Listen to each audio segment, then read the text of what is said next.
Jika anda sedang menghidap diabetes atau masalah mata seperti katarak, penglihatan semakin kabur, rabun jauh, tetapi kewangan terhad tidak mampu membayar beratus ribu, malah berjuta ringgit di hospital, maka anda wajib menonton video ini hingga akhir.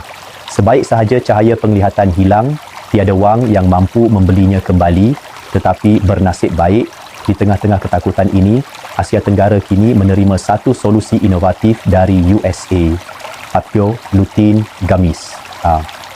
Ini bukan ubat, tetapi kaedah tambahan yang selamat untuk membantu melindungi retina, mengurangkan mata kering dan letih, melambatkan degenerasi makula dan yang paling penting, membantu mencegah risiko buta sebelum terlambat. Ribuan warga emas di Malaysia telah menemui kembali cahaya dalam hidup mereka melalui solusi ini. Dan hari ini, peluang itu juga untuk anda. Ini boleh dianggap sebagai satu pencapaian besar dalam bidang perubatan moden. Jangan pernah memandang rendah sebiji gula-gula kecil, kerana di dalamnya terdapat keseluruhan formula nutrisi yang telah dikaji dan dibangunkan di Amerika Syarikat, mengandungi zat-zat penting untuk mata. Lutein and zeaxanthin, perisai biologi yang menapis cahaya biru berbahaya dari skrin, mencegah degenerasi makula.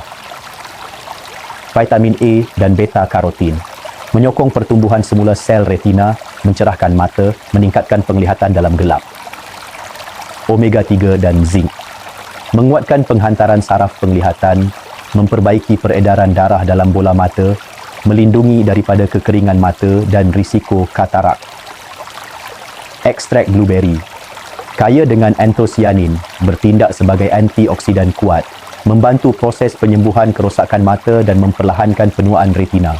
Hanya dengan 2 biji sehari, anda sudah membekalkan kepada mata satu sistem nutrisi khusus, membantu menyuburkan sel, memulihkan kerosakan serta menjana semula penglihatan.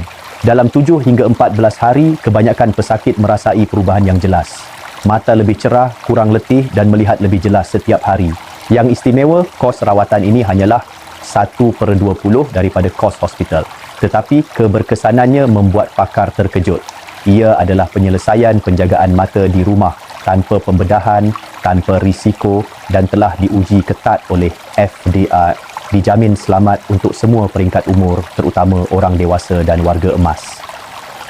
Dengan semua bukti klinikal dan maklum balas positif, saya boleh mengesahkan inilah solusi pencegahan buta dan perlindungan penglihatan jangka panjang yang sangat diperlukan oleh komuniti Asia Tenggara